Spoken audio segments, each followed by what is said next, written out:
When your child is diagnosed with a rare genetic disease, it's easy to feel overwhelmed with questions and uncertainty.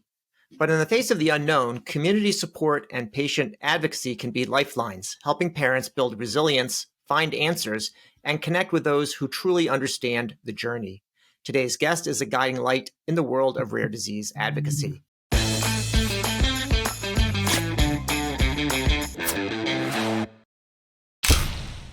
Hi, everyone. I'm David Williams, President of Health Business Group. And I'm John Driscoll, Senior Advisor at Walgreens.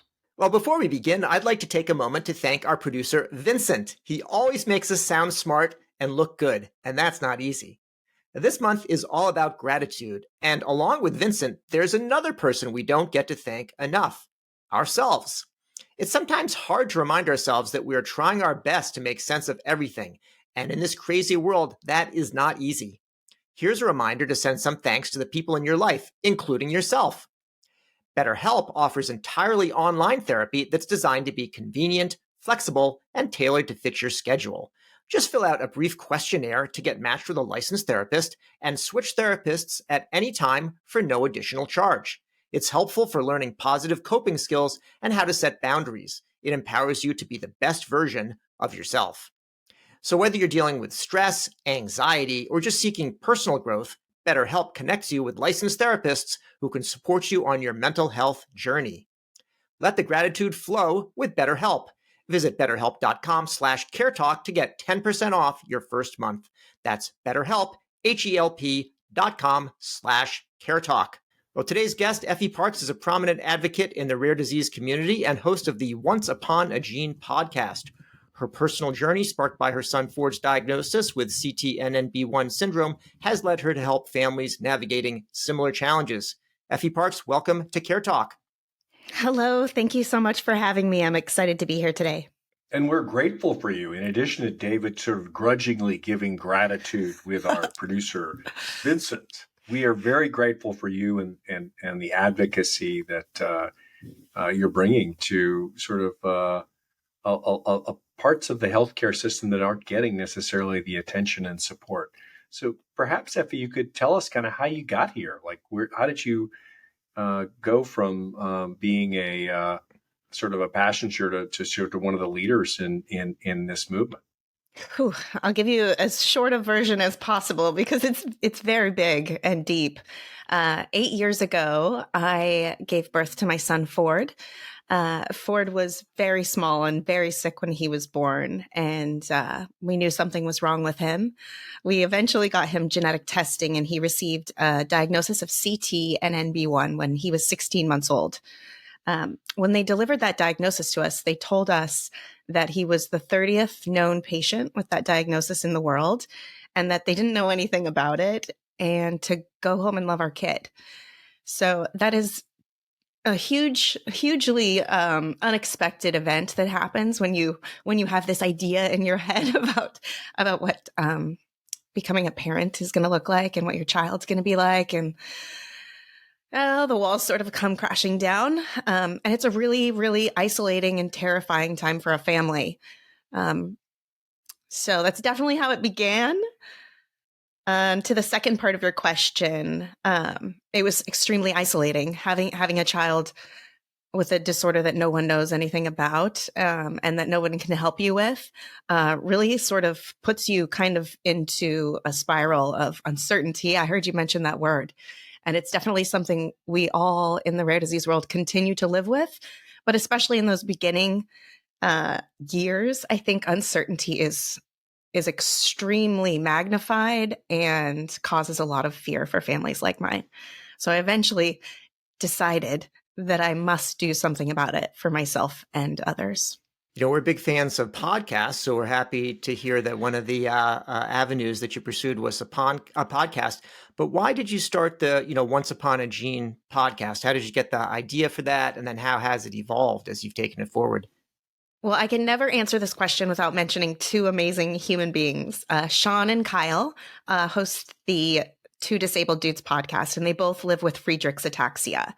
And when I was in those beginning days and I was searching for anything, social media really wasn't kind of doing what it's doing now, with families being on board and online and sharing their stories. Podcasting wasn't cool yet. The pandemic hadn't really happened. So not everyone was super into podcasts. So I was searching everywhere. I was looking for books. I was looking for any sort of content on the internet. And I eventually found these two. And when I started listening to them, I was like, oh my gosh, these are my people.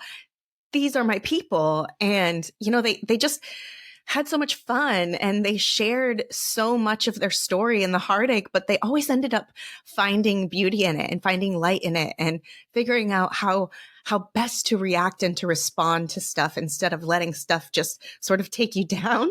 And so I engulfed their podcast. And as you know, I'm sure your podcast listeners, when you let someone in that space of yours, I think it's intimate listening to podcasts. When you start listening to someone so often, you really feel like you know them. So when I was finished with their podcast, I emailed them and I was like, hi, Sean and Kyle, you're my friend. I'm Effie. Thank you for changing my life and for showing me that there's so much beauty here. And really, like, throughout listening to them speaking, I just knew this was something that I had to do. I knew that I had to make a place for families like mine so they weren't as alone as I was when my son was diagnosed. So Effie, when you think about that moment of kind of crashing through the glass of your expectations, when you found that you got some form of rare disease, what's your headline first piece of advice to a family? Find your people immediately. Find community, find connection, because again, the uncertainty and the isolation piece are going to be constant.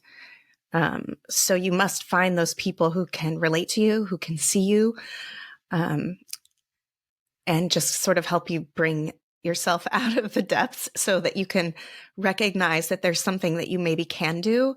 There is joy that you can recognize, and perhaps there's even action you can take. And you can't do it alone, especially when you feel unsupported and completely invisible. Effie, on a recent episode of your podcast, you were speaking with a very experienced genetic counselor, and you were putting to her the questions about grief and guilt and how she encounters that with her clients and how to think about it. Can you talk about why, both of those things, grief and guilt, were important, and maybe just recap part of the discussion? It's been a moment since I've had that talk with Mary Frances Garber. Thanks for bringing up that episode. She's a valuable resource. I think we all have to go through sort of this tumultuous emotional sort of journey. I know some don't, but I think it's really important to recognize all of that stuff that comes up for us, especially in the beginning, because I think if you skip it, you can really get stuck and you can make yourself sick, and you can just really prolong any chance of healing that you have. So a lot of things that come up right away when your kid's diagnosed: guilt over lots of things, like, did I do something wrong? Did I not give them enough therapy? Why can't they walk? All of those things. I mean, the guilt about what our kids can and can't do and what's happening to them, I think, is also one of those constants that you have to just give yourself grace on. And you have to have compassion for every piece of this, because it's so difficult to navigate. And the grief is interesting. I didn't actually ever know that I could use that word grief until I listened to a book called It's Okay to Not Be Okay. And in that moment, that was such a relief for me, because I thought the word grief was only for people who had died or who were going to die. And when I got to sort of claim that term, it was actually just really freeing to know that my pain and kind of all of that stuff that goes in was that. And I could manage it in a different way. And I could, have again, sort of some grace and compassion with myself and with the way people in our family deal with it. And it really just kind of helps you put things in perspective. And then it also helps you realize that you can grieve, but you can also feel joyful and that they can coexist.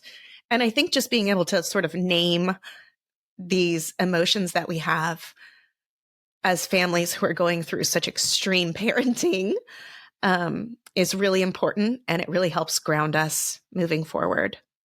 I found the discussion quite profound because grief was something as it was labeled. First of all, it's just helpful to have a label for what it is, and the idea that it is a process, a natural process, but it's also tends to be time bound. So it's something work through. Some religions have something that's a certain cycle. You can work through that, whereas guilt was often mostly self-imposed and actually generally not helpful. And understanding why are you feeling that way and what you can do about it. And then you also talked about trauma. After that. So I just thought having some of these labels as opposed to, it's just like it's all, your head is a mess and there's all these things to deal with.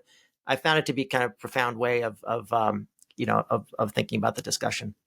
Yeah, absolutely. David, I actually thought you were going to admit the fact that we're not okay and we don't have these kinds of problems. Like there's a gift that you're giving yourself, Effie, and saying, like the imperfection of parenting. But I guess the thing that I think it's hard for folks who've never had a sick kid in the family is to realize that, to David's point, that grief is sort of it's a weight on you, and in some ways, naming it, to David's point, really at least makes it feel perhaps a little bit more comfortable to handle. Is that the right way to think about it? Yes, I do believe that. And you said something there, but what I actually think that is not cool, but really connective in grief is that it is universal, right? So it is one of those other things where people maybe on the outer ring who don't have sick kids can understand to a point, right? Like we can all sort of understand that just heart-wrenching sort of place. And I think when other people can sort of go there with you or sit there with you, that sort of comfort and validation is something that really can help you bring yourself out of that too. So I think that it is one of those human connective sort of emotions that other people can understand, even if they aren't going through something like what you're going through with a child. So I wonder, as we're thinking about healthcare policy, you talk a lot about that on this show. If you think about healthcare policies, are there particular policies out there that have an impact for people with rare diseases, either for diagnosis, treatment, how people are looked after? There's a million that everyone is pounding the pavement on at all times. I think one that is super important to me right now is getting a diagnosis. They say it takes up to 7 years for people to get a diagnosis, which is just bananas. Wow. And lots of excuses around it. Like doctors aren't educated about knowing about genetic testing and it's really expensive, which all of that stuff could immediately be myth busted, really. It's so much more affordable now, and it should be frontline testing. And families shouldn't have to go to the lengths that they go to sometimes to get offered a genetic test, especially in the beginning when it could be so critical to help them find treatments or therapies that could help their kid. So something that I'm really passionate right now about, especially, is kids who have an autism diagnosis, a cerebral palsy diagnosis, an epilepsy diagnosis. I refer to them as sort of umbrella terms because those are symptoms of something typically. And so why aren't we giving these kids genetic testing sooner than later, if they ever get it at all? Because it's been shown that over 35%, and in some cases with CP especially, that maybe over 50% of people who have that diagnosis actually have a genetic etiology. And so if you knew that, I mean, so many doors open up for you in community, in therapy, in having an answer, right? Mental and emotional well-being. But also you're going to be joining communities who are out there already helping fight for this stuff. And we need these people to know what we're doing so they can join our forces. And so we can see like the whole long tail of our diseases. So yeah, genetic testing is something I'm super passionate about. And I think that it needs to be frontline testing. Long answer.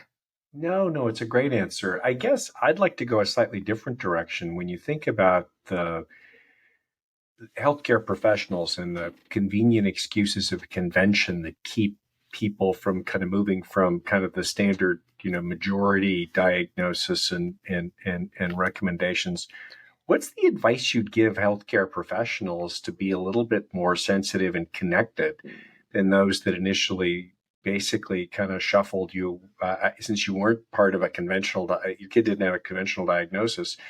It doesn't feel like the system dealt with you very well. What's your advice to healthcare professionals around kind of handling families with these kinds of healthcare challenges? I would say that you probably know as much about this disorder or less than the family that's in your room. So please listen to them and do your best to sort of and maybe just acknowledge that you don't know either, because we feel so much more comforted and safe and just we have so much more trust if you can say that to us. If you really don't, rather than maybe leave us hanging or gaslight us or shuffle us on to the next person. Like, we want to know that you're on our team and that you're going to help us figure this out together. So our guest last week is actually was the author of the book Medical Gaslighting. So I have that here for you. But we're working on that. So I was going to ask you that, but you brought it up pretty well. So I appreciate your question, John, about the healthcare providers and then working within your own kind of community. What sort of strategies are effective in building a supportive community for people, for families where there is rare disease present? Well, listen to Once Upon a Gene, because it's a home base. I think that within the rare disease communities, you don't have to necessarily only feel connected to the disease specific group that perhaps you or your child has. I think that we are such a united front as the rare disease community that your connection, no matter what the disorder is there. Finding people, I honestly, really, you could come to Once Upon a Gene and I could probably direct you to anyone or anything if your disease is being worked on. Otherwise, I can help you figure out the tools and resources that you need to maybe create your own. There's lots of different kinds of communities you can find too. So it sort of depends on what kind of person you are and what kind of time you have. There's obviously social media communities, podcasting communities. There's rare disease umbrella groups. There's specific things for maybe what your kid needs, whether maybe you have a child who has a life limiting disorder that there's a date and there's a degenerative component to it. Like, there's orgs for that. I would just say find someone who resonates with you and reach out. Writing a blog, writing a post, telling your story on a podcast like yours or mine. I think that there's always going to be someone that's out there if you cast your line, and you might be surprised who it can connect you to. If you would, from extrapolating out a little bit, if you could, we're in the midst of an election cycle.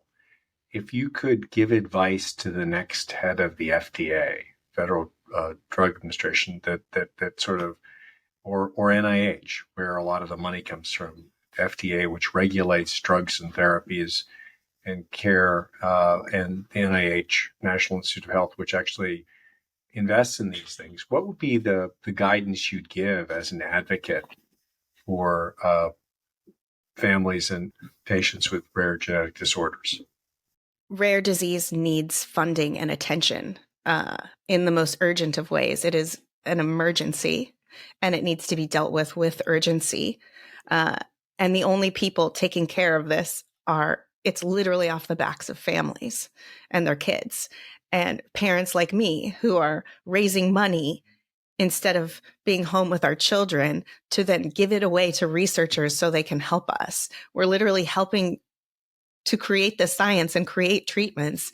And there aren't institutions that are necessarily completely showing up in a way that they should and that they could. I would say that rare disease is absolutely a health emergency, and there are more people with rare diseases than what with HIV and cancer combined. We must address it.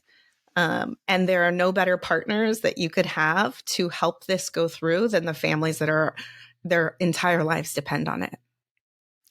I think John was asking that question because depending on who the next chief executive is, he's hoping to be the head of the FDA or the NIH. So not at all. I do think though that engaging patients and families is one of the areas where, in the healthcare system in general, Effie, you're going to make it an argument that that healthcare is more of a team sport, and it's not the way it's treated right now. And families of patients are part of the team.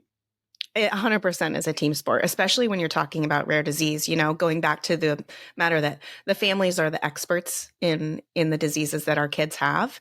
And so we're absolutely a stakeholder and have to have just as much of a seat at this table as anyone else, because we know everything that there is to know about it, period.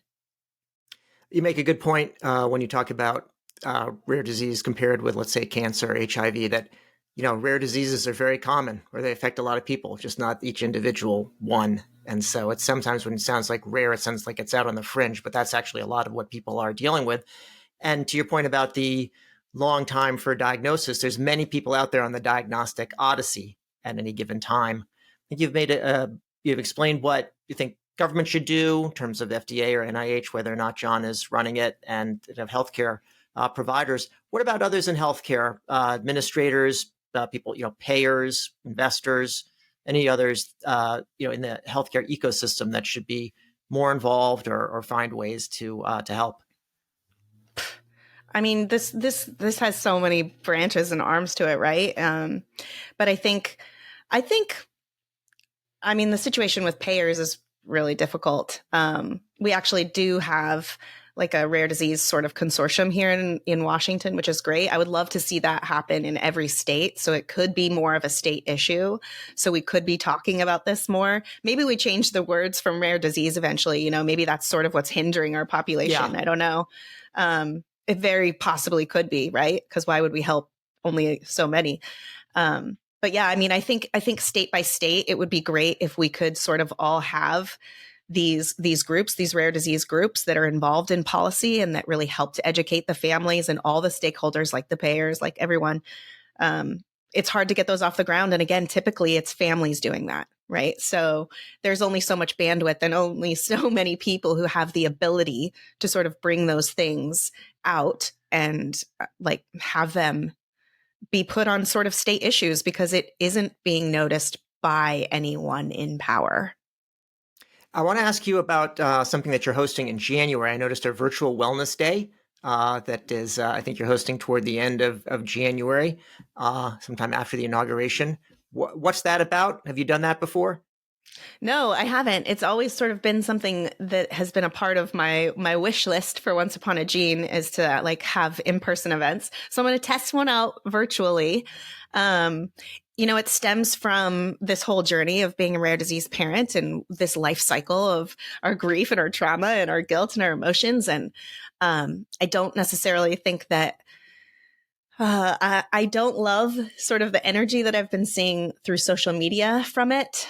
And I kind of want to help offer a few more tools to families that are accessible and that are free and that are easy in ways that we as caregivers can take care of our mind and bodies, that isn't just going to a therapist and having the ability and the access to go to a therapist and the time, and that there are lots of other ways that we can sort of hone on our own to help our mental and physical health, and help us just be happier and healthier caregivers. Community is part of that.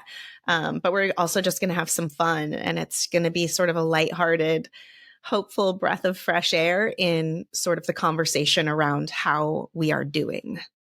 Great. John, last question to you.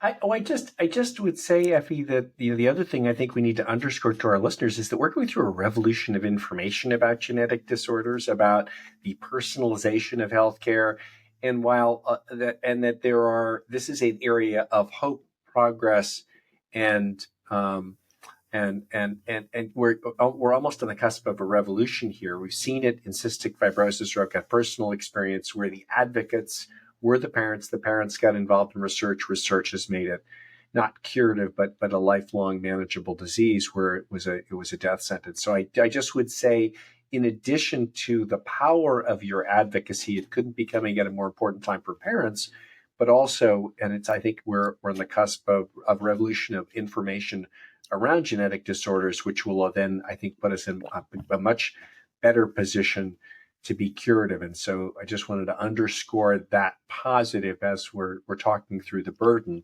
and the grief. I also want to talk about the possibility of progress right now. Oh, yeah. I mean, it couldn't, the brighter days are actually feeling brighter. And these rare disease organizations are moving mountains. I mean, it's amazing. And obviously, with cystic fibrosis, which has been such a great roadmap for many of us. And things are in the pipeline for so many of us, CT and MB1 included. And I know that the next few generations of CT and MB1, I hope they never even know that we all existed, because there will just be something there that the doctor offers them. And they will think, like we used to think, that there was always someone behind the curtain just taking care of things. And I hope that same thing really actually happens for that family in 20 years. Well, that's it for another episode of CareTalk. Our guest today has been Effie Parks. She's a patient advocate in the rare disease community and host of the Once Upon a Gene podcast. I'm David Williams, president of Health Business Group. And I'm John Driscoll, senior advisor at Walgreens. If you like what you heard or you didn't, we'd love you to subscribe on your favorite service. And Effie, thank you so much for joining us. Yes, it was my pleasure. Thanks, David. Thanks, John. And thanks for having these important conversations.